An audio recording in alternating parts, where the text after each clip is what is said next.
वंदे मातरम। नमस्कार, जय श्री राम। लोकतंत्र को लोकतंत्र की जगह तमाशा बनाने वाले कुछ लोग आज़ादी के बाद से ही लगे हुए हैं, लेकिन इस समय वे ज़्यादा मुखर इसलिए हो गए क्योंकि उनके पास में तमाशे के अलावा कुछ बचा नहीं है। जिन्होंने इस देश के लोकतंत्र के लिए, देश को आज़ाद करने के लिए अपने प्राणों का उत्सर्ग किया, उनकी आत्माएं देखती होगी कि संसद भवन के बाहर वे क्या तमाशा कर रहे हैं। क्या ये तमाशा करने के लिए इनको भेजा था? ठठा के हंस रहे हैं, तकिया लेके चल रहे हैं, साधु का वेश बना करके और मजाक बना रहे हैं। उन्होंने ये भी नहीं सोचा यही भगवा है जिसके जिसका जिसके लिए उन्होंने अपने प्राण दिए हैं। वंदे मातरम का गान जिन साधु संतों के ऊपर है आनंद मठ में, भगवा ही तो है। साथ ही भगवा से ही भगवान बनता है। लेकिन ये दुष्ट प्रवृत्ति के लोग सनातन का मजाक बनाने में उन्हें कोई कोताही नहीं, यद्यपि इसका परिणाम उनको भोगना पड़ेगा। जो पप्पू यादव उसका मैं क्षमा करना, मेरे धर्म का जो मजाक उड़ाए, मैं उसको, भले वो सांसद हो या भले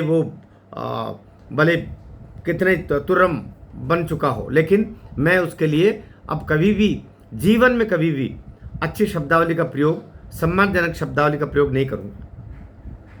मैं उसे एक तुच्छ मानसिकता का ऐसा व्यक्ति जिसने मेरे साधुजनों का, मेरे साधु समाज का, मेरे भगवान का और मेरे भगवा का अपमान किया है।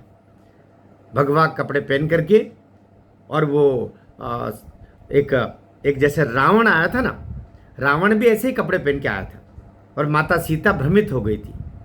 तो लोकतंत्र की माता सीता आज कहीं भ्रमित होते होते बची होगी, क्योंकि वो एक बार भ्रमित हो गई थी माँ, और रावण उसको छल के ले गया था।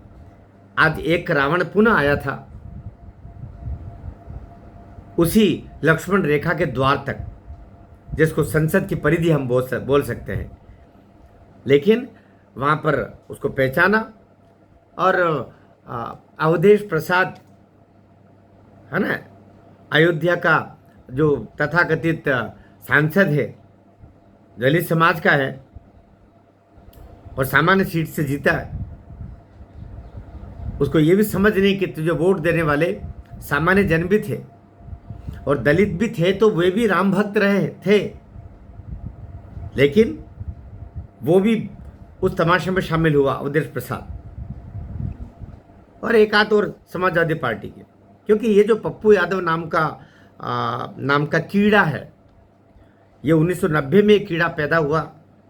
मधेपुरा में पहले ये निर्दलीय विधायक बना, फिर ये 91 में उपचुनाव में पूर्णिया से सांसद बन गया, फिर ये 1996 में समाजवादी पार्टी से घाट घाट पानी पिया हुआ। इसीलिए समाजवादी पार्टी से इसकी पुरानी यारी है।